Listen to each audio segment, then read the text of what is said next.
Hello everyone, स्वागत है आप सभी का मेरे channel grasp knowledge with Anshu में। आज मैं आप लोगों के बीच लेकर आ गई हूँ स्पीडी रेलवे सामान्य अध्ययन का भाग 12 और इसी के इसमें कुछ हम महत्वपूर्ण टॉपिक को डिस्कस करेंगे जिसका परीक्षाओं में आने की बहुत ज़्यादा संभावना होती है। और ये इसमें जो भी टॉपिक मतलब पॉइंट्स है उसको बस याद करना ज़रूरी हो जाता है। तो चलिए स्टार्ट करते हैं। आज का हमारा टॉपिक है संयुक्त राष्ट्र संघ। संयुक्त राष्ट्र संघ संयुक्त राष्ट्र संघ की स्थापना, जिसे हम यूएनओ भी कहते हैं, की स्थापना जो है 24 अक्टूबर 1945 को हुई थी, जिसका उद्देश्य विश्व में शांति एवं सुरक्षा बनाए रखना था। संयुक्त राष्ट्र संघ की स्थापना कब हुई थी? 24 अक्टूबर 1945 को। इसका उद्देश्य था विश्व में शांति एवं सुरक्षा को बनाए रखना। यूएनओ का मुख्यालय अमेरिका के न्यूयॉर्क शहर के मैनहट्टन द्वीप पर 17 एकड़ जमीन पर 39 मंजिल का है, जिसके लिए भूमि जॉन डी रॉकफेलर ने दान में दिया था। यूएन का मुख्यालय कहाँ है? तो ये अमेरिका के न्यूयॉर्क शहर के मैनहट्टन द्वीप पे है, जो कि 17 एकड़ जमीन पर 39 मंजिला इमारत है और इसके लिए भूमि जॉन डी रॉकफेलर ने दान में दिया था। संयुक्त राष्ट्र का नाम अमेरिकी राष्ट्रपति फ्रैंकलिन डी रूजवेल्ट ने दिया था। संयुक्त राष्ट्र का नाम किसने दिया था? एक अमेरिकी राष्ट्रपति थे, फ्रैंकलिन डी रूजवेल्ट। इन्होंने संयुक्त राष्ट्र का नामकरण किया था।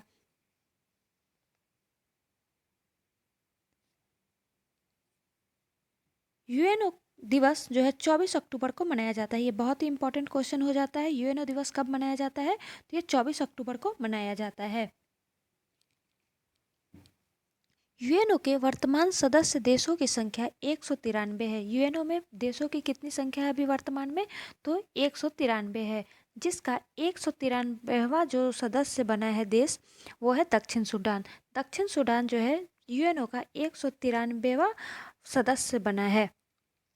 भारत यूएनओ का सदस्य 1945 से है। भारत जो है यूएनओ का सदस्य कब से है? तो ये 1945 से ही यूएनओ का सदस्य है। यूएनओ के संविधान को चार्टर कहा जाता है। यूएनओ के संविधान को क्या कहा जाता है? तो इसे चार्टर कहा जाता है, जिनमें कुल 111 अनुच्छेद तथा 19 अध्याय हैं। यूएनओ का जो संविधान है उसे चार्टर कहा जाता है और उसमें कुल 111 अनुच्छेद और 19 अध्याय हैं। यूएनओ की अधिकृत भाषा जो है 6 है। यूएनओ की जो अधिकृत जो भाषा है उसमें 6 भाषा है, जिसमें अंग्रेजी, फ्रेंच, चीनी, अरबी, रूसी तथा स्पेनिश है। ये बहुत ही इंपॉर्टेंट हो जाता है कि यूएनओ में कौन कौन सी भाषा अधिकृत है। तो अंग्रेजी, फ्रेंच, चीनी, अरबी, रूसी तथा स्पेनिश हो जाती है। अंग्रेजी और फ्रेंच जो है यूएनओ की कार्यकारी भाषा है। कार्यकारी भाषा कौन सी है? तो अंग्रेजी और फ्रेंच यूएनओ की कार्यकारी भाषा है। यूएनओ के जो कार्यपालिका जो है उसको हम सुरक्षा परिषद कहते हैं। यूएनओ की जो कार्यपालिका है उसे सुरक्षा परिषद कहा जाता है तथा व्यवस्थापिका को महासभा कहते हैं। व्यवस्थापिका को क्या कहते हैं? तो इसे महासभा कहते हैं। कार्यपालिका सुरक्षा परिषद, वहीं व्यवस्थापिका जो है महासभा कहते हैं। सुरक्षा परिषद में कुल 15 सदस्य होते हैं। सुरक्षा परिषद में कितने सदस्य होते हैं? कार्यपालिका जो है यूएनओ का, उसका सुरक्षा परिषद में 15 सदस्य देश होते हैं, जिसमें 5 देश अस्थायी हैं तथा 10 देश जो होते हैं अस्थायी रूप से 2 वर्ष के लिए चुने जाते हैं। अस्थायी देश कितने हैं? तो 10 है और वहीं 5 अस्थायी सदस्य देश हैं। अस्थायी सदस्यों का कार्यकाल 2 वर्ष का होता है। अस्थायी सदस्यों का कार्यकाल कितना वर्ष का होता है? तो 2 वर्ष का होता है। सुरक्षा परिषद के 5 अस्थायी सदस्य देश है अमेरिका, ब्रिटेन, चीन, फ्रांस और रूस। सुरक्षा परिषद के जो 5 अस्थायी देश है वो है अमेरिका, ब्रिटेन, चीन, फ्रांस और रूस। सुरक्षा परिषद को दुनिया का पुलिसमैन कहा जाता है। सुरक्षा परिषद जो है दुनिया का पुलिसमैन कहलाता है। सुरक्षा परिषद को दुनिया का पुलिसमैन कहा जाता है। सर्वप्रथम वीटो का प्रयोग अमेरिका ने मार्च 1971 में रोडेशिया के प्रश्न पर किया था। सर्वप्रथम वीटो का यूज किसने किया था? तो अमेरिका ने मार्च 1971 में किया था। और किस देश के विरुद्ध किया था? तो रोडेशिया के प्रश्न पर किया था। सबसे पहले हम लोग ये जान लेते हैं कि वीटो क्या होता है। वीटो जो है अस्थायी सदस्यों को प्राप्त एक निषेधात्मक शक्ति है, जिसका सर्वाधिक बार प्रयोग करने वाला देश रूस है। वीटो क्या है? तो अस्थायी जो 5 सदस्य देश है उनको प्राप्त एक निषेधात्मक शक्ति है, जिसका सबसे ज़्यादा जो उपयोग करने वाला देश है वो रूस है। संयुक्त राष्ट्र संघ के प्रमुख 6 अंग हैं। संयुक्त राष्ट्र संघ के प्रमुख कितने अंग हैं? तो ये 6 अंग हैं। यूएनओ की प्रथम बैठक 10 जनवरी 1946 को हुई थी। यूएनओ की पहली बैठक कब हुई थी? तो ये 10 जनवरी 1946 को हुई थी, जो लंदन में इसका प्रथम बैठक हुआ था। तथा महासभा की पहली बैठक कब हुई थी? तो अक्टूबर 1952 में। यूएनओ की पहली बैठक कब हुई थी? तो 10 जनवरी 1946 को लंदन में हुआ था। तथा महासभा की पहली बैठक जो है अक्टूबर 1952 में हुआ था। यूएनओ का प्रधान जो है महासचिव होता है। यूएनओ का प्रधान कौन होता है? तो ये होता है महासचिव होता है। यूएनओ के प्रथम महासचिव कौन थे? त्रिगवेली थे। त्रिगवेली जो थे यूएनओ के प्रथम महासचिव थे और ये नॉर्वे से बिलोंग करते थे। नॉर्वे के त्रिगवेली जो है यूएनओ के प्रथम महासचिव रहे थे। प्रथम एशियाई महासचिव जो थे वो थे यूथॉट। यूथॉट जो थे इस प्रथम एशियाई महासचिव थे और ये बर्मा के थे। बर्मा को हम आज का वर्तमान नाम म्यांमार है। संयुक्त राष्ट्र संघ के वर्तमान जो है यानी कि 9वें महासचिव एंटोनियो गुतरेस हैं, जो कि पुर्तगाल के हैं। अभी संयुक्त राष्ट्र संघ के वर्तमान जो महासचिव है वो एंटोनियो गुतरेस है और ये पुर्तगाल से हैं। अभी इनका क्रम 9वां है। 9वें महासचिव हैं ये संयुक्त राष्ट्र संघ के। अंतर्राष्ट्रीय न्यायालय की स्थापना 3 अप्रैल 1946 को हुई थी। अंतर्राष्ट्रीय न्यायालय की स्थापना कब हुई थी? तो 3 अप्रैल 1946 को। 3 अप्रैल 1946 को अंतर्राष्ट्रीय न्यायालय की स्थापना हुई थी और इसका जो अंतर्राष्ट्रीय न्यायालय का जो मुख्यालय है द हेग में है, जो कि नीदरलैंड में है। नीदरलैंड के हेग में अंतर्राष्ट्रीय न्यायालय है और इसका मुख्यालय भी हेग में ही है।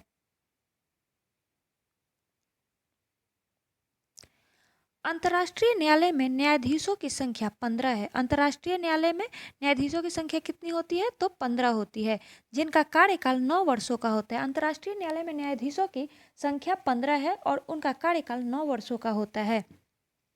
इसमें हमारे भारत के दलवीर भंडारी दूसरे टर्म के लिए न्यायाधीश चुने गए हैं। संयुक्त राष्ट्र संघ की प्रथम महिला अध्यक्ष श्रीमती विजया लक्ष्मी पंडित थी। संयुक्त राष्ट्र संघ की प्रथम महिला अध्यक्ष जो है श्रीमती विजया लक्ष्मी पंडित थी और ये 1953 में बनी थी। ये पंडित जवाहरलाल नेहरू की बहन थी। यूएनओ में सर्वप्रथम हिंदी में भाषण देने वाले प्रथम व्यक्ति अटल बिहारी वाजपेयी थे। यूएनओ में सबसे पहले हिंदी में भाषण किसने दिया था? तो ये अटल बिहारी वाजपेयी थे। यूएनओ दिवस पर साधारण सभा में अपना कार्यक्रम प्रस्तुत करने वाली प्रथम भारतीय महिला एमएस सुब्बुलक्ष्मी थी। यूएनओ में साधारण सभा में अपना कार्यक्रम प्रस्तुत करने वाली प्रथम भारतीय महिला कौन थी? तो एमएस सुब्बुलक्ष्मी थी, जिन्होंने 1966 में कार्यक्रम प्रस्तुत किया था। अब हमारा अगला टॉपिक है भारत में परमाणु कार्यक्रम के बारे में। चलिए देखते हैं भारत में परमाणु कार्यक्रम। भारत में परमाणु ऊर्जा आयोग की स्थापना 10 अगस्त 1948 को हुई थी। भारत में परमाणु ऊर्जा आयोग की स्थापना कब हुई थी? 10 अगस्त 1948 को, जिसके प्रथम अध्यक्ष डॉक्टर होमी जहांगीर भाभा थे। जिसके प्रथम अध्यक्ष कौन थे? डॉक्टर होमी जहांगीर भाभा। भारत में परमाणु ऊर्जा कार्यक्रमों का पिता होमी जहांगीर भाभा को कहा जाता है। भारत में परमाणु ऊर्जा कार्यक्रमों का पिता किसे कहा जाता है? तो होमी जहांगीर भाभा को कहा जाता है। भारतीय मिसाइल कार्यक्रम के जनक डॉक्टर एपीजे अब्दुल कलाम को कहा जाता है। भारतीय मिसाइल कार्यक्रम के जनक किसे कहा जाता है? तो डॉक्टर एपीजे अब्दुल कलाम को कहा जाता है। परमाणु ऊर्जा विभाग की स्थापना अगस्त 1954 में हुई थी। परमाणु ऊर्जा विभाग की स्थापना कब हुई थी? अगस्त 1954 में हुई थी, जिसके सभी कार्यक्रम प्रधानमंत्री के तत्वाधान में किए जाते हैं। परमाणु ऊर्जा विभाग की स्थापना कब हुई थी? अगस्त 1954 में और इसके सभी कार्यक्रम प्रधानमंत्री के तत्वाधान में किए जाते हैं।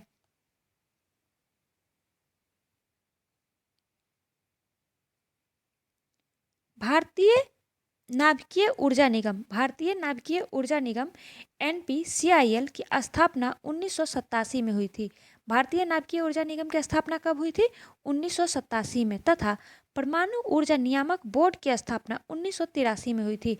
परमाणु ऊर्जा नियामक बोर्ड की स्थापना कब हुई थी? तो ये हुई थी 1983 में। वहीं नाभिकीय ऊर्जा की कब हुई थी? 1987 में। विश्व का पहला परमाणु बिजली घर रूस में स्थापित किया गया था। विश्व का पहला परमाणु बिजली घर रूस में स्थापित किया गया था। पहला परमाणु बिजली घर कहाँ था? तो रूस में स्थापित किया था। देश का पहला परमाणु रिएक्टर अप्सरा की शुरुआत 4 अगस्त 1956 को हुई थी। देश का पहला परमाणु रिएक्टर कौन था? तो ये थी अप्सरा। भारत की पहली जो परमाणु रिएक्टर कौन थी? तो ये अप्सरा थी और इसकी शुरुआत 4 अगस्त 1956 को हुआ था। भारत ने पहला परमाणु विस्फोट 18 मई 1974 को किया था। भारत ने अपना पहला परमाणु विस्फोट कब किया था? तो ये किया था 18 मई 1974 को राजस्थान के पोखरण में किया था।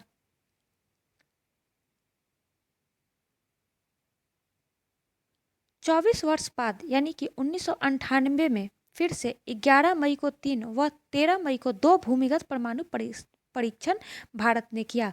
सबसे पहले कब किया था इसने? तो ये किया था 1974 में 18 मई को। उसके ठीक 24 साल के बाद फिर इसने 1998 में 11 मई को 3 और 13 मई को 2 भूमिगत परमाणु परीक्षण किया था।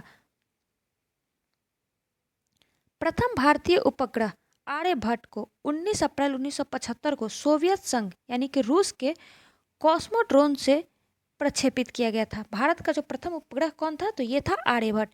आर्यभट्ट को 19 अप्रैल 1975 को सोवियत संघ के कॉस्मोड्रोम से प्रक्षेपित किया गया था।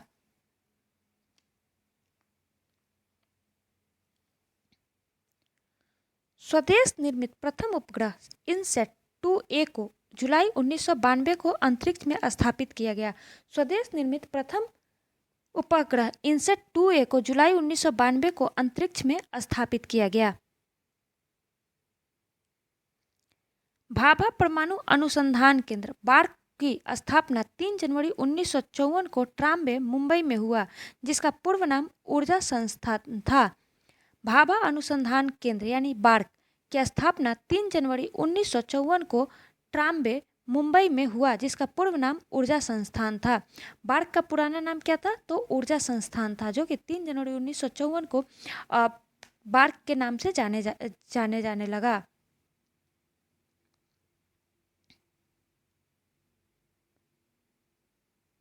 इंदिरा गांधी परमाणु अनुसंधान केंद्र की स्थापना 1971 में कलपक्कम चेन्नई में हुआ था। इंदिरा गांधी परमाणु अनुसंधान केंद्र की स्थापना कब हुई थी? तो ये हुआ था 1971 में कलपक्कम, जो कि चेन्नई में स्थित है। कलपक्कम में इंदिरा गांधी परमाणु अनुसंधान केंद्र की स्थापना 1971 में हुआ था। साधारण जल के विद्युत अपघटन से प्राप्त भारी जल यानी कि D2O ड्यूटेरियम ऑक्साइड भारी जल की खोज H.C. यूरे ने 1932 में किया था। भारी जल की खोज किसने किया था? तो H.C. यूरे ने 1932 में भारी जल की खोज किया था। भारी जल D2O को ड्यूटेरियम ऑक्साइड के नाम से जाना जाता है। भारी जल संयंत्र की स्थापना भारत में पहली बार नांगल पंजाब में 1962 में हुई थी। भारी जल की स्थापना भारत में पहली बार नांगल पंजाब में 1962 में हुई थी। केंद्रीय जल एवं विद्युत शोध केंद्र CWPRS खड़गवासला पुणे महाराष्ट्र में है। केंद्रीय जल एवं विद्युत शोध केंद्र खड़गवासला पुणे महाराष्ट्र में है।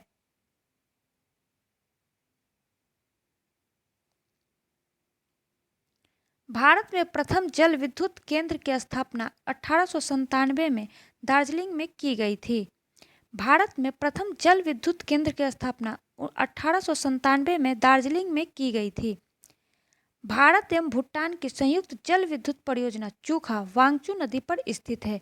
भारत एवं भूटान की संयुक्त जल विद्युत परियोजना चूखा वांगचू नदी पर स्थित है। ये बहुत इंपॉर्टेंट हो जाता है। चूखा किसकी संयुक्त जल विद्युत परियोजना है? तो भारत और भूटान की। और किस नदी पर है? तो ये वांगचू नदी पर स्थित है। भारत का प्रथम आणविक केंद्र कौन सा है? तो तारापुर है। भारत का प्रथम आणविक केंद्र कौन सा है? तो तारापुर है।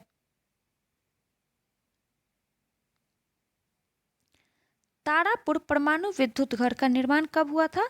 तो ये 1972 ईस्वी में हुआ था। तारापुर परमाणु विद्युत घर का निर्माण कब हुआ था? तो 1972 ईस्वी में। और ये मुंबई महाराष्ट्र में अवस्थित है। तारापुर परमाणु विद्युत घर मुंबई महाराष्ट्र में अवस्थित है। राजस्थान परमाणु विद्युत घर, राजस्थान का जो परमाणु विद्युत घर है उसका निर्माण कब हुआ था? तो ये भी 1972 ईस्वी में हुआ था। और ये रावतभाटा राजस्थान में स्थित है। रावतभाटा राजस्थान में अवस्थित है राजस्थान परमाणु बिजली घर, जिसका निर्माण 1972 ईस्वी में हुआ था। नरौरा परमाणु विद्युत घर, नरौरा परमाणु विद्युत घर कहाँ है? इसका निर्माण 1991 में हुआ था। तो ये नरौरा कहाँ है? बुलंदशहर यूपी में। यूपी में के बुलंदशहर में नरौरा परमाणु विद्युत घर अवस्थित है और इसका निर्माण 1991 ईस्वी में हुआ था। काकड़ापार परमाणु विद्युत घर, काकड़ापार परमाणु विद्युत घर का निर्माण कब हुआ था? तो ये हुआ था 1993 में। 1993 में काकड़ापार परमाणु विद्युत घर का निर्माण हुआ था। और ये कहाँ पे है? गुजरात, सूरत में। सूरत गुजरात में अवस्थित है। रमन अनुसंधान केंद्र कहाँ पे है? तो ये रमन अनुसंधान केंद्र जो है बंगलुरु कर्नाटक में है। रमन अनुसंधान केंद्र बंगलुरु कर्नाटक में है। हमारा अगला टॉपिक है भारत में पंचवर्षीय योजना। देखते हैं इससे के बारे में कुछ संक्षिप्त विवरण।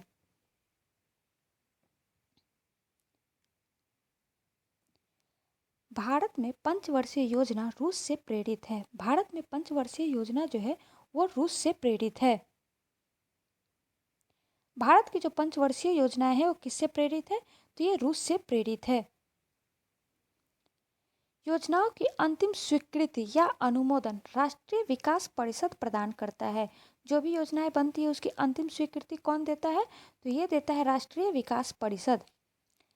पहली जो पंचवर्षीय योजना थी कब बनी थी? ये बनी थी 1951 से 56 के बीच में और ये हैरोल्ड डोमर मॉडल पर आधारित थी। पहली पंचवर्षीय योजना जो थी हैरोल्ड डोमर मॉडल पर आधारित थी और ये 1951 से 56 के बीच में चली थी, जिसमें कृषि को सर्वोच्च प्राथमिकता प्रदान की गई थी। जिसमें कृषि को सर्वोच्च प्राथमिकता प्रदान की गई थी। दूसरी योजना कौन सी थी? तो दूसरी योजना जो थी पीसी महालनोबिस के मॉडल पर आधारित थी। दूसरी पंचवर्षीय योजना थी जो वो पीसी महालनोबिस के मॉडल पर आधारित थी, जिसमें भारी एवं आधारभूत उद्योगों पर बल दिया गया था। दूसरी योजना जो थी पीसी महालनोबिस के मॉडल पर आधारित थी, जिसमें भारी एवं आधारभूत उद्योगों पर बल दिया गया था। दूसरी योजना का कार्यकाल था 1956 से 61 के बीच। दूसरी जो योजना बनी थी पंचवर्षीय योजना उसका कार्यकाल था 1956 से 61 के बीच। इसमें भारी एवं आधारभूत उद्योगों पर बल दिया गया था। इसी के दौरान भारत में राउरकेला, भिलाई तथा दुर्गापुर इस्पात कारखानों की स्थापना हुई थी। दूसरी पंचवर्षीय योजना के दौरान ही भारत में राउरकेला, भिलाई तथा दुर्गापुर इस्पात कारखानों की स्थापना हुई थी। तीसरी योजना सैंडी चक्रवर्ती और महालनोबिस मॉडल पर आधारित थी। तीसरी योजना जो थी सैंडी चक्रवर्ती और महालनोबिस मॉडल पर आधारित थी, जिसमें आत्मनिर्भरता पर बल दिया गया था। तीसरी योजना में किस पे बल दिया गया था? आत्मनिर्भरता पर। बोकारो स्टील प्लांट की स्थापना तृतीय पंचवर्षीय योजना काल में हुई थी। बोकारो स्टील प्लांट की स्थापना तृतीय पंचवर्षीय योजना काल में हुई थी। सर्वाधिक असफल योजना तृतीय योजना को माना जाता है। सबसे जो असफल योजना जो थी तृतीय योजना को माना जाता है, जो कि 1961 से 66 के बीच था। इसका कारण था भारत चीन युद्ध जो कि 1962 में हुआ, भारत पाक युद्ध जो कि 1965 में ही हुआ और भयंकर सूखा। भयंकर सूखा, भारत पाक युद्ध और भारत चीन युद्ध के कारण तीसरी पंचवर्षीय योजना सर्वाधिक असफल योजना माना जाता है। वार्षिक योजनाएं का योजना अवकाश 1966 से 69 के बीच माना जाता है। वार्षिक योजना का योजना अवकाश 1966 से 69 के बीच माना जाता है। इसी दौरान हरित क्रांति प्रारंभ हुआ था। योजना अवकाश के काल में ही हरित क्रांति का प्रारंभ हुआ था। चतुर्थ पंचवर्षीय योजना कब बनी थी? तो ये बनी थी 1969 से 74 के बीच। चतुर्थ पंचवर्षीय योजना कार्यकाल क्या था? 1969 से 74 के बीच। और यह गॉडगिल योजना पर भी कहा जाता है, इसको गॉडगिल योजना भी कहा जाता है, जिसमें सुरक्षा पर बल देना इसका ऑब्जेक्टिव था। सुरक्षा पर बल देना इसका ऑब्जेक्टिव था और ये योजना गॉडगिल योजना के नाम से भी जाना जाता है। पांचवी पंचवर्षीय योजना 1974 से 78 के बीच। पांचवी पंचवर्षीय योजना कब चली थी? 1974 से 78 के बीच। और इसका मॉडल था डीपी धर ने तैयार किया था। इसका मॉडल किसने तैयार किया था? डीपी धर ने। डीपी धर ने पांचवी पंचवर्षीय योजना का मॉडल तैयार किया था, जो एक वर्ष पहले ही 1978 में समाप्त हो गया। जो कब समाप्त हो गया? एक वर्ष पहले ही 1978 में समाप्त हो गया। पांचवी पंचवर्षीय योजना में गरीबी हटाओ तथा काम के बदले अनाज योजना चलाई गई थी। ये बहुत बड़े एग्जाम में पूछा जा चुका है। किस पंचवर्षीय योजना में गरीबी हटाओ तथा काम के बदले अनाज योजना चलाया गया था? तो ये था पांचवी पंचवर्षीय योजना में चलाया गया था। अनवरत योजना, जो कि 1978 से 80 के बीच में चला था। अनवरत योजना कब चली थी? 1978 से 80 के बीच में, जिसे रोलिंग प्लान भी कहा जाता है। इसके जनक थे doctor Gunnar middle. Doctor Gunnar middle जो थे अनवरत योजना के जनक थे और प्रणेता थे professor Ragnar Frisch. Ragnar Frisch इसके प्रणेता थे, वहीं इसके जनक थे डॉक्टर गुरनार्ड मिडल। इस रोलिंग प्लान 1978 से के बीच में IRDP, NREP, ट्राइसेम, DWACRA, RLEGP जैसे कार्यक्रम छठी योजना में चलाई गई थी। ये सब जो भी कार्यक्रम था 1980 से 85 के बीच में चलाई गई थी, जो कि छठी पंचवर्षीय योजना था। सातवीं पंचवर्षीय योजना की अवधि 1985 से 90 था। सातवीं पंचवर्षीय योजना की अवधि क्या थी? 1985 से 90 के बीच था। जवाहर रोजगार योजना, इंदिरा आवास योजना का प्रारंभ सातवीं योजना काल में हुआ था। सातवीं योजना काल में कौन कौन सा इम्पोर्टेंट काम हुआ तो योजना चली थी? तो जवाहर रोजगार योजना, जो कि 28 अप्रैल 1989 में शुरू हुआ था, तथा इंदिरा आवास योजना की शुरुआत भी 1985-86 के बीच में हुई थी। आठवीं योजना, जो कि 1992 से 97 की अवधि में शुरू चला था। आठवीं पंचवर्षीय योजना कब चली थी? 1992 से 97 के बीच में। इसका मुख्य उद्देश्य मानव संसाधन का विकास करना था। इसका मुख्य उद्देश्य क्या था? तो इसका मुख्य उद्देश्य था मानव संसाधन का विकास करना। प्रधानमंत्री रोजगार योजना 15 अगस्त 1993 को प्रारंभ हुआ था। प्रधानमंत्री रोजगार योजना कब शुरू हुआ था? 15 अगस्त 1993 को प्रारंभ हुआ था और ये आठवीं पंचवर्षीय योजना में हुई थी। प्रधानमंत्री रोजगार योजना कब चली थी? 15 अगस्त 1993 में, और उस समय आठवीं पंचवर्षीय योजना चल रही थी।